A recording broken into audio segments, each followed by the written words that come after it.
সংকটের দিকে এগিয়ে যাচ্ছে পুরো বিশ্ব।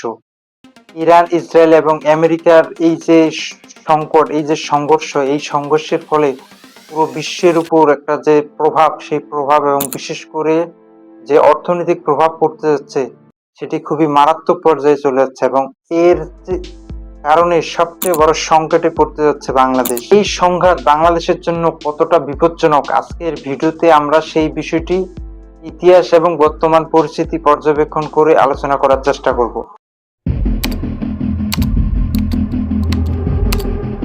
দেখুন, ইরান এবং ইসরায়েল সংঘাত নতুন কিছু নয়, কিন্তু এই যে বর্তমান সময়ে যে চলমান সংঘাতটি চলতেছে ইরান এবং ইসরায়েলের মধ্যে, পাশাপাশি এই সংঘাতে যুক্ত হয়েছে নতুন করে যুক্তরাষ্ট্র এবং তারা পুরোপুরি সমর্থন দিয়ে যাচ্ছেন ইসরায়েলকে এবং যার কারণে ইসরায়েল এবং আমেরিকার যৌথ হামলা এবং ইরানের পাল্টা হামলায় কিন্তু বিপর্যস্ত পুরো মধ্যপ্রাচ্য, বিশেষ করে মধ্যপ্রাচ্যের অন্যান্য দেশেও কিন্তু এই যুদ্ধের আঁচটা লেগে গেছে এবং এই সংঘর্ষটি প্রায় 1 মাস যাবৎ চলতেছে এবং এর প্রভাব পুরো বিশ্বে ছড়িয়ে পড়েছে। বিশেষ করে জ্বালানি সংকটের কারণে বিশ্বে যে জ্বালানি তেলের দাম ব্যাপক হারে বৃদ্ধি পাচ্ছে।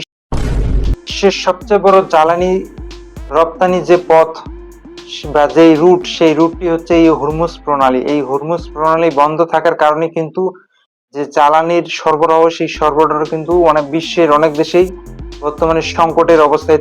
প্রতিদিন বিশ্বের প্রায় 20% তেল এই জ্বালানি রুট দিয়ে বা এই যে হরমুজ প্রণালীর পার হয়ে কিন্তু অন্যান্য দেশে পৌঁছে যায়, কিন্তু বর্তমানে এই হরমুজ প্রণালীটির নিয়ন্ত্রণ সম্পূর্ণ ইরানের কাছে রয়েছে, যার কারণে ইরান কিন্তু তার যে প্রতিপক্ষ দেশ, বিশেষ করে আমেরিকা বা আমেরিকার যে মিত্র দেশগুলো রয়েছে সেই দেশের কিন্তু তেলবাহী যে জাহাজগুলো রয়েছে সেগুলো পারাপার হতে দিচ্ছে না। বর্তমান যে প্রেক্ষাপট, এই প্রেক্ষাপটে যদি হরমুজ প্রণালী পুরোপুরি বন্ধ হয়ে যাওয়া, ইরান যদি এই প্রণালীটা বন্ধ করে দেয় তাহলে কিন্তু এর ব্যাড একটা ইম্প্যাক্ট পুরো পৃথিবীতে পড়বে। বিশেষ করে জ্বালানি তেলের দাম ব্যাপক হারে বেড়ে যেতে পারে, এর পাশাপাশি দ্রব্যমূল্যের দামও কিন্তু বেড়ে যেতে পারে এবং এই দ্রব্যমূল্যের দাম এবং জ্বালানির কারণে সেই দেশগুলো, বিশেষ করে যারা এই যে মধ্যপ্রাচ্যের তেলের উপর নির্ভরশীল, তারা কিন্তু একটা বড় অর্থনৈতিক ধস নেমে আসতে পারে।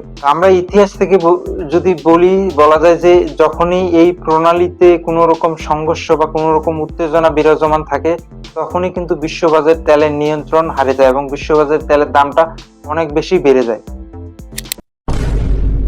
তো এবারে দেখুন বাংলাদেশের জন্য কেন বিপদ।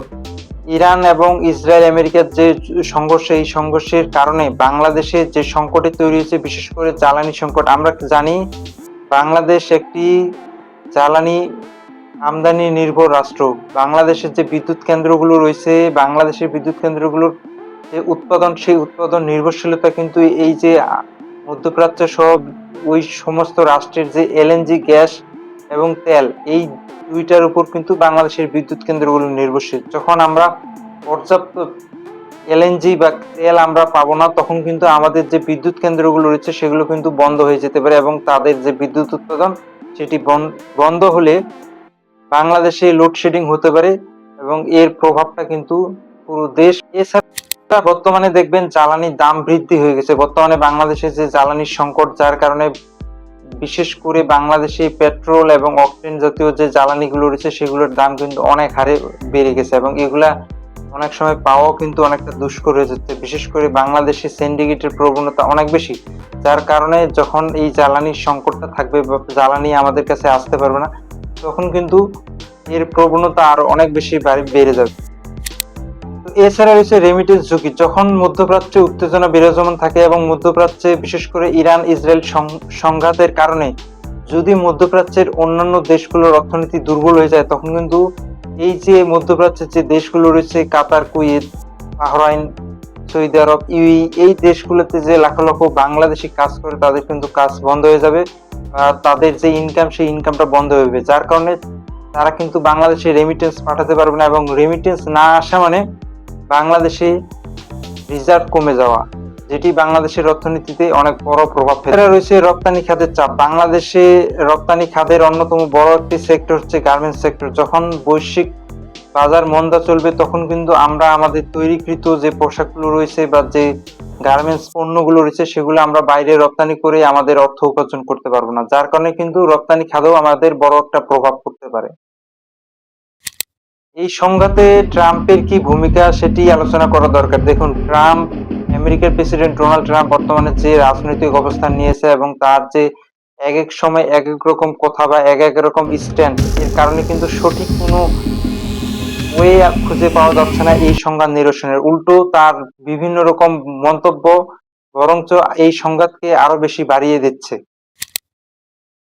এসে আমরা এটা আসলে রিকভার করতে পারি কিভাবে, বা বাংলাদেশ এই মুহূর্তে আসলে কি করতে পারে? দেখুন, বাংলাদেশের হাতে যে জিনিসটি রয়েছে করতে পারে সেটি হচ্ছে উৎস বৈচিত্র্য করা, অর্থাৎ বাংলাদেশ নবায়নযোগ্য শক্তি ব্যবহার করে সোলার প্যানেল বা সোলার বিদ্যুৎ ব্যবহার করতে পারে। পাশাপাশি আমরা রেমিটেন্স নির্ভর না হয়ে আমরা দেশের অভ্যন্তরীণ যে সম্পদ রয়েছে বা যে কাজগুলো রয়েছে সেই কাজগুলোকে প্রক্রিয়াকরণ করে অর্থনৈতিক মুদ্রা অর্জনের পথটাকে সুগম করতে পারে এবং কৌশলগত জ্বালানি মজুত করা, এই কয়েকটি ধাপ যদি আমরা সঠিকভাবে বাস্তবায়ন করি এবং বিশেষ করে সিন্ডিকেট ভেঙে আমরা যদি একটা সঠিক জ্বালানি ব্যবস্থাপনা তৈরি করতে পারি, তাহলে কিন্তু আমরা এই সংকটটা মোকাবেলা করতে পারবো।